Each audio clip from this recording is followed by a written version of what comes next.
Hello, everyone. This is Miss Monday here with you today, and I thought that I would just, tell a story. It's like a very sinister story, but it's one that has piqued my interest very much so. So, without further ado, let's let us get started.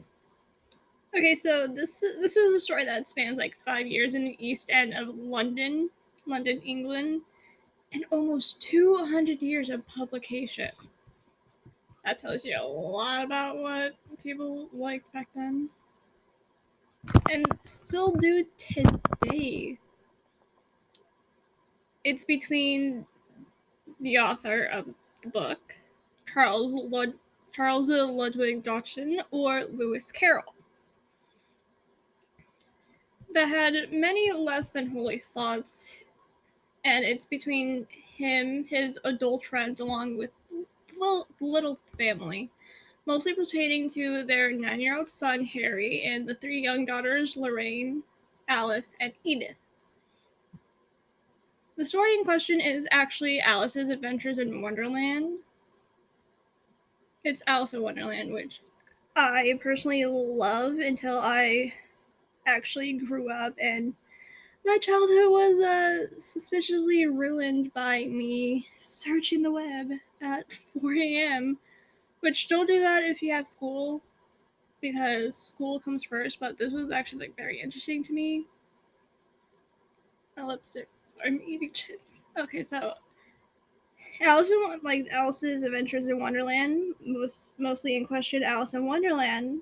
It was fully published in 1865, and this is a book like inspired multiple artists, and it was a center for video games, movies, and TV shows. Most notably, the video game is Alice Madness Returns by the lovely American McGee, which love the art style in it. It's very Tim Burton-esque, which also Tim Burton made 2 movies based around Alice's adventures. And it's very whimsical, it's very fun, and then you hear the story of how it came to be, and then you're just like, oh, that's not fun. Okay, so on the actual anniversary of Carol's birthday, the 27th of January in 1832, claims started to rise that he was in fact a pedophile. A repressed celibate one. And this is just like from his past collections of nude photographs of young girls in London. And to which Tim Burton actually recently described Carol's stories as drugs for children and Wonderland as a place where everything is slightly off, even the good people. With Carol being a repressed pedophile as well as a child groomer. Then Carol Rope once wrote in The Guardian, when one thinks of a pedophile, they think of a lustful, over-the-top, drooling, Bokean love, but that is just not Lewis Carroll. His love was more delicate and tortured and elusive. His warmth, his strange, terrified passion was more intricate and complex than anything encompassed by a single word. Got coffee.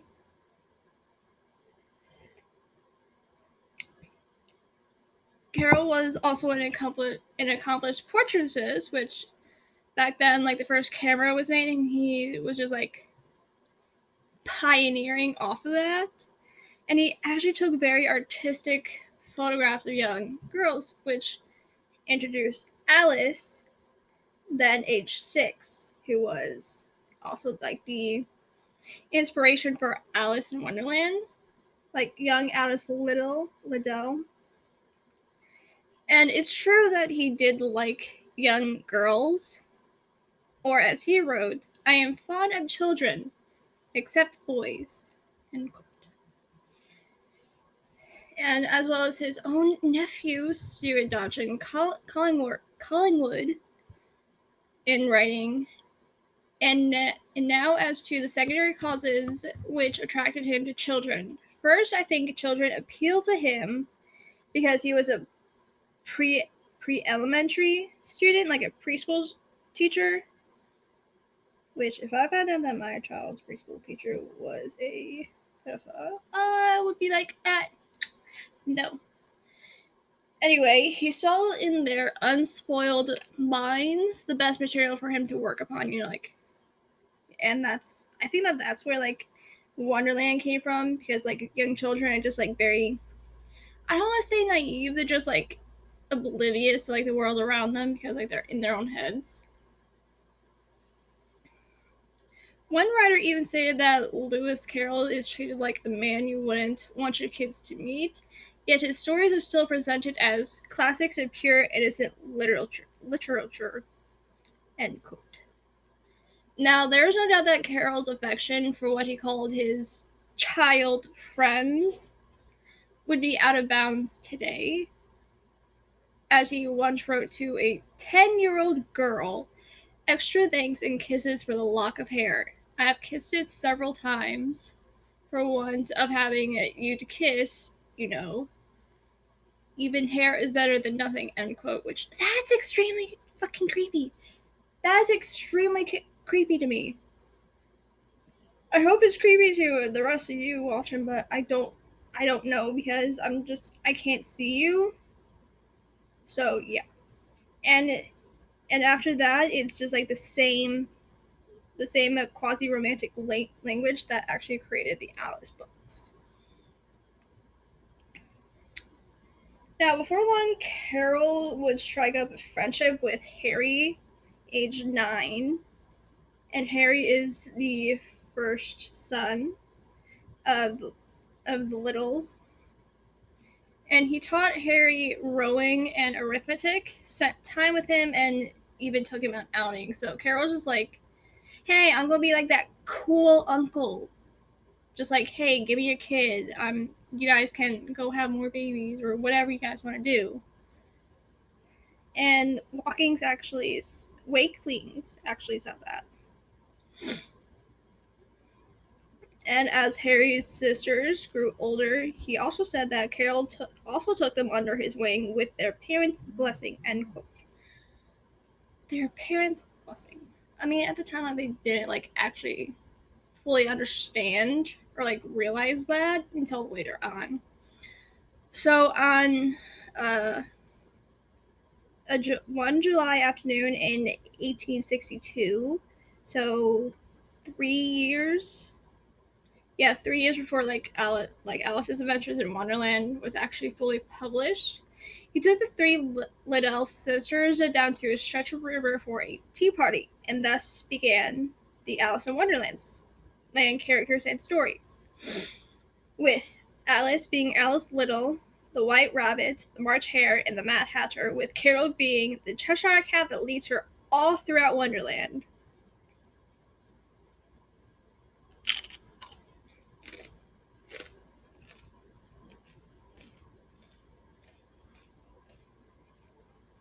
One writer by the name of A.M.E. Goldschmidt presented an essay at Oxford titled Alice in Wonderland Psychoanalyzed,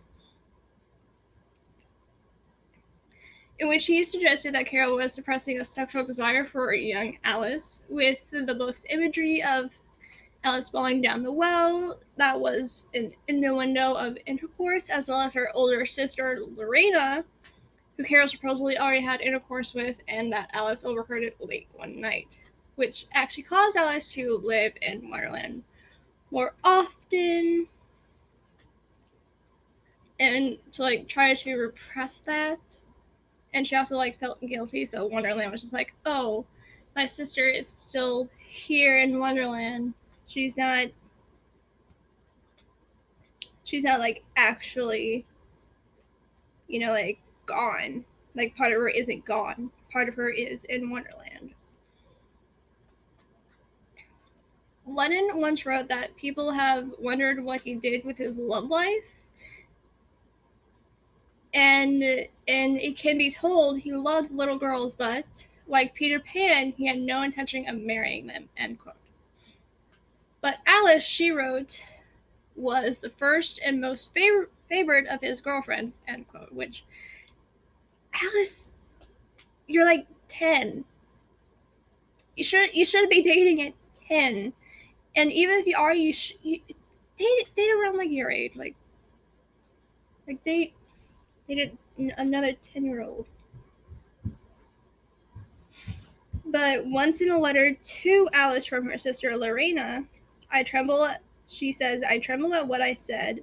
I said his manner became too affectionate towards you, Alice, as you grew older, and that mother spoke to him about it, and that offended him. It offended Carol, so he ceased to actually visit us again. End quote. I'm sorry.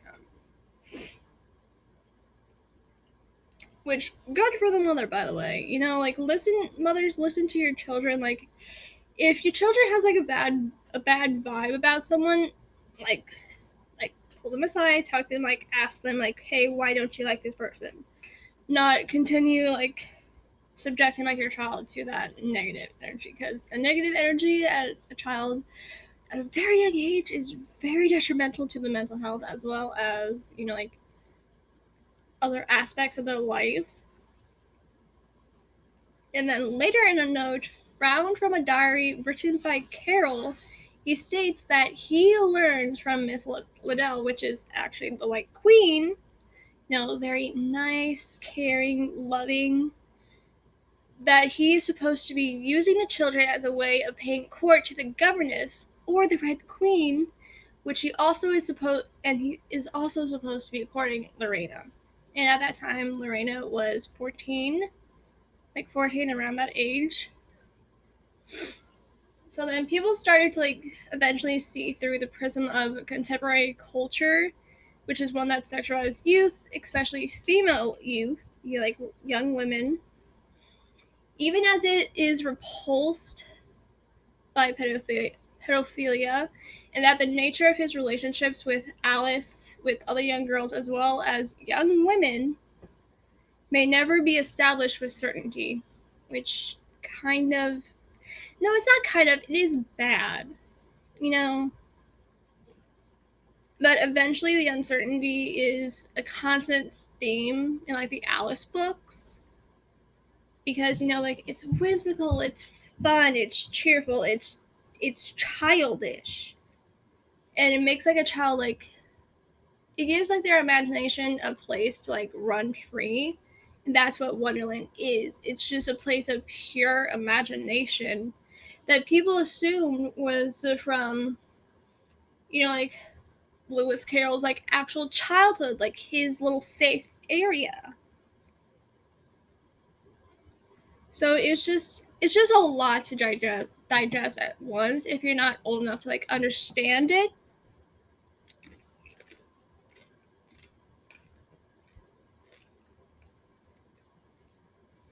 But it is, I don't want to say it is what it is, because that's 100% exactly the opposite. The characters in Wonderland represent, you know, people in Alice's life as well as the author's Lewis Carroll's life. Now, I believe that Lewis Carroll played like two separate, you know, like roles in Alice's life. One being the Cheshire Cat, which, you know, like takes her around Wonderland whenever she was a young girl. I believe she was like 10 whenever it started, 10 to 12. And then again at 15, whenever her sister started to have like problems and was like being reclusive. And I think that that's because that Lewis Carroll actually did something to her. I don't know, like, I don't know, and I'm not going to assume anything, but it seems like that is what happened. Now, in American McGee's Alice the Madness Returns, Lewis Carroll is portrayed as the devil and Mr. Bumby, Mr. Bumby is Alice's therapist, her shrink. So yeah, sinister little man. He is a child murderer for one, as well as a pedophile, and also a murderer in the game. Now, I don't know if Lewis Carroll actually killed anyone, but if he did, then he would be Mr. Bumby through and through. And that's just what it is. Now, in the game, like, everything isn't like happy-go-lucky. It isn't nice looking like in Tim Burton's version, because Tim Burton actually like put color into it, like funness, and it wasn't like all. It wasn't sinister. If yeah, that's the word that I'm looking for. It wasn't sinister looking. In the game, the Cheshire Cat, thin tattoos, like tribal tattoos, and actually voiced by the voice actor who did Mojo Jojo in the Powerpuff Girls, which beautiful.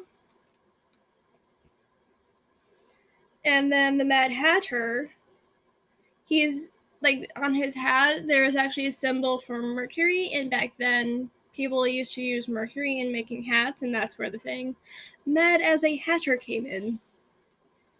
And then the Red Queen in the game is actually played by is like portrayed as Alice's sister, which I believe in the game was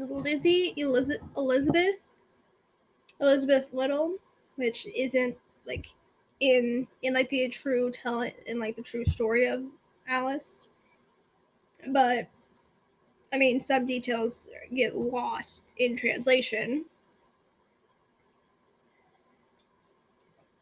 But it's just very interesting to me that like many children, including myself, have loved and reread and like we rewatched like the Alice in Wonderland movies, even like the old cartoon ones. Like it's just like a little part of your childhood dies every single day. And since then I'm almost 21, and I'm finding out more about like my favorite childhood things. So much more of my innocence that I thought I still had is just tossed into the trash, especially with this one. So that is the sinister truth behind Alice in Wonderland, like the Adventures of Alice in Wonderland.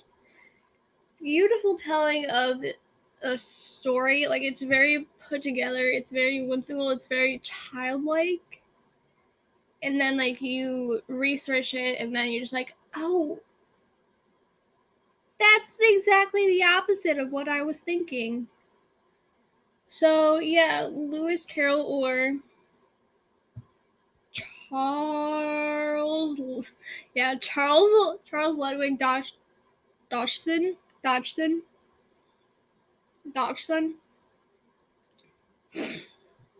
is just, he had something wrong with him, and I believe that like that part of him was also like portrayed by the Mad Hatter. Like a little bit of Lewis Carroll is portrayed like in every single character, like at least for me, like that's how I portrayed it. So it's just a lot. And I hope that like more people don't like find out about this at like a very young age like I did. Because whenever I found out about it, it actually ruined Alice in Wonderland for me. I mean, I'll still watch like the Tim Burton movies because Alice is actually like not a child. She's technically 18, 19 years old, and then she ages up in the second one to, I believe, 23. And that is entirely fine with me. So take what I said with a grain of salt.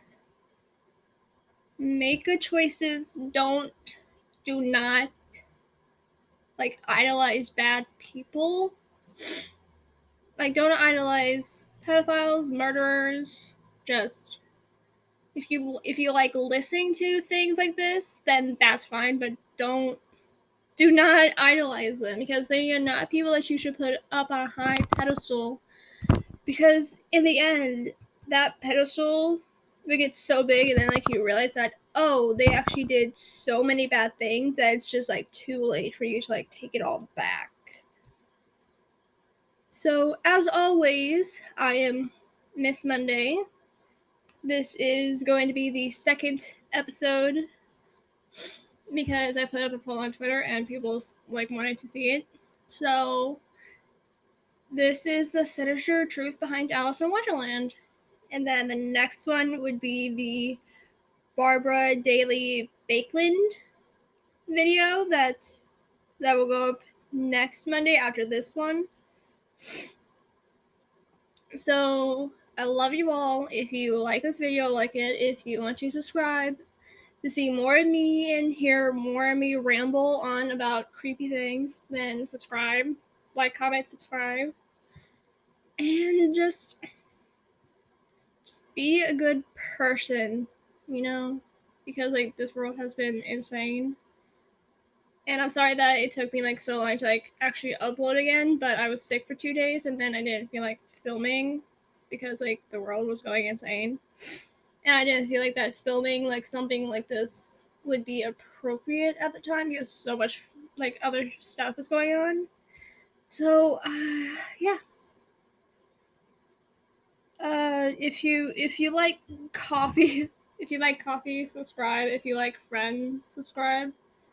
Central Perk, I will if you guys would like know like the story of how like this beautiful mug came into my possession, I will actually like do a little thing if you guys like it. And yeah, I believe that is all. Please be good little babies.